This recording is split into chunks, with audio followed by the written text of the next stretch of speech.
Hey there, my name is Megan and welcome to my channel, or welcome back.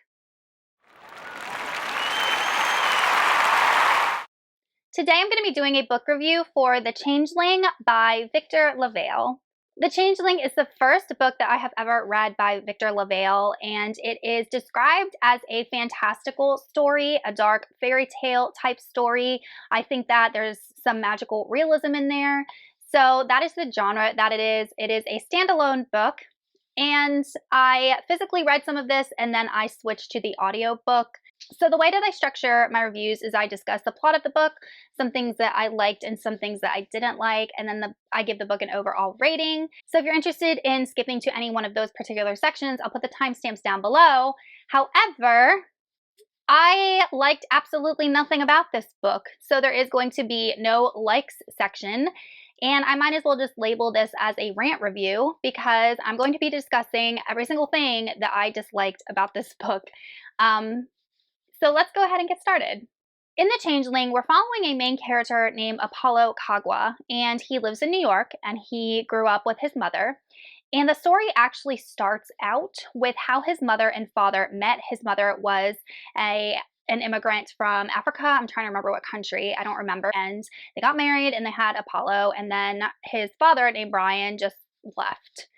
And I thought that that was going to have some bearing or some influence or part in the story, and it absolutely does not.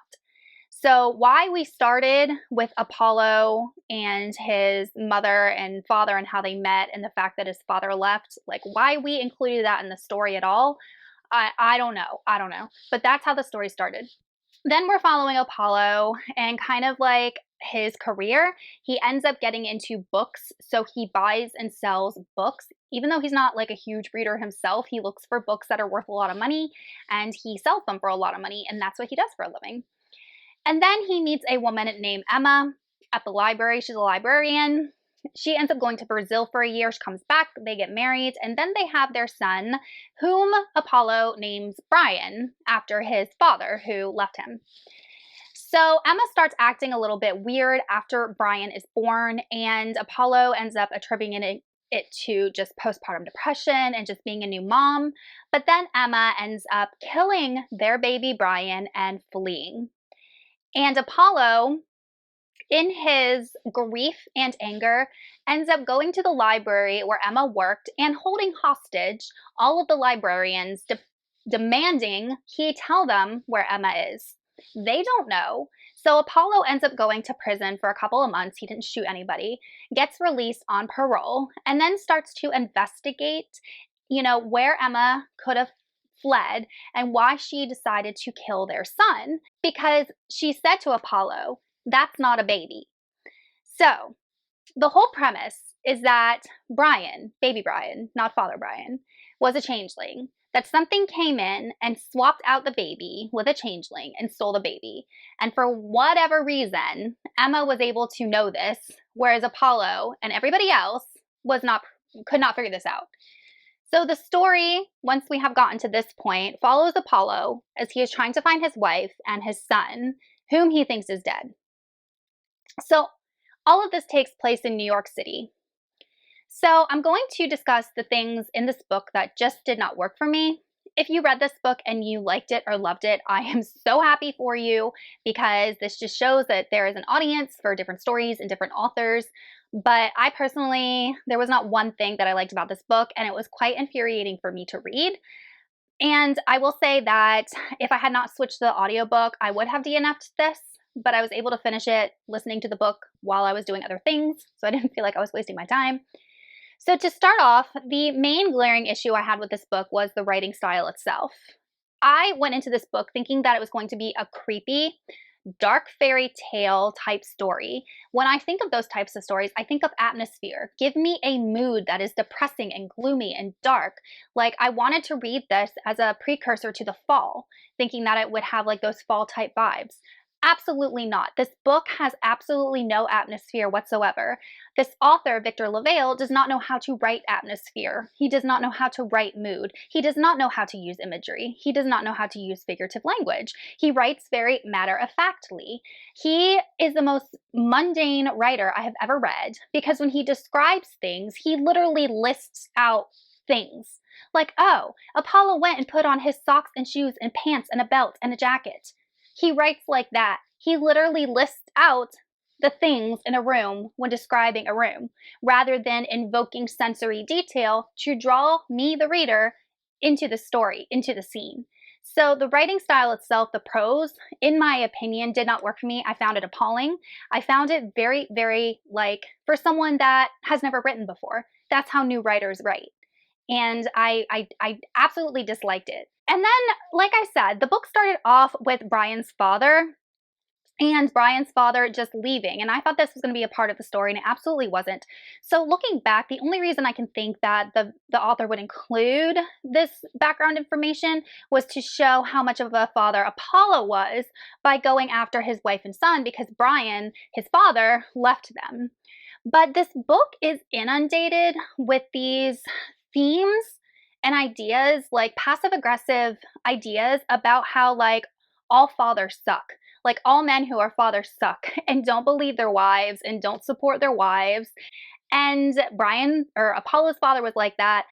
And then we get to this part of the story where Apollo meets all of these women that live on this island because their husbands didn't believe them and they ran away from their husbands. So now we have like a ton of women and children living together on this island off of New York to like run away from their husbands and the kids' fathers. And then you have Apollo, who didn't believe Emma when she said, "My baby's not a baby," even though I feel like if you have a modern day setting and you have a woman who says her baby is not a baby, like, that is not normal. I don't think Apollo reacted any different than any other sane, normal human being would react by saying, "Okay, Emma, we need to get you some mental help because, you know, changelings don't exist. Like, your baby's your baby."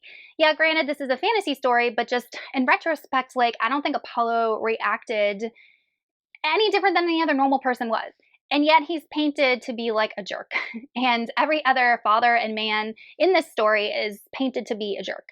And then, like, not only did Apollo's father leave him when he was little, he came back when he was 4 years old, and the mom left Apollo home alone when he was 4 years old, because, you know, that's a good idea, and probably wouldn't get child services called on you, while she went to work. And then Brian came to the apartment and then tried to kill Apollo.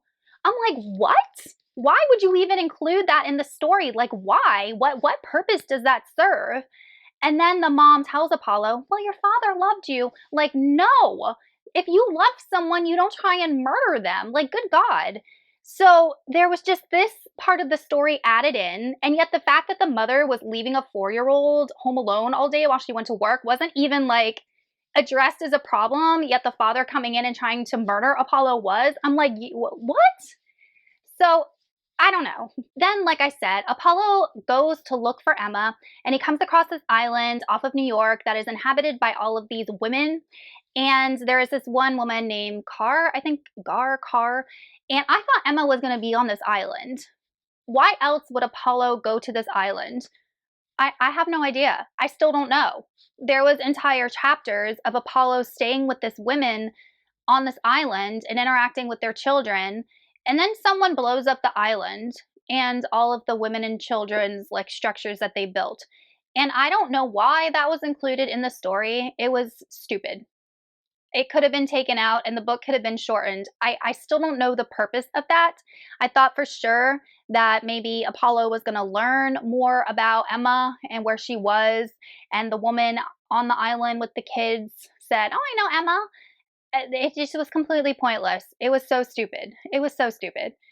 And then we get into like the more fantastical elements. So apparently Emma, his wife, is a witch.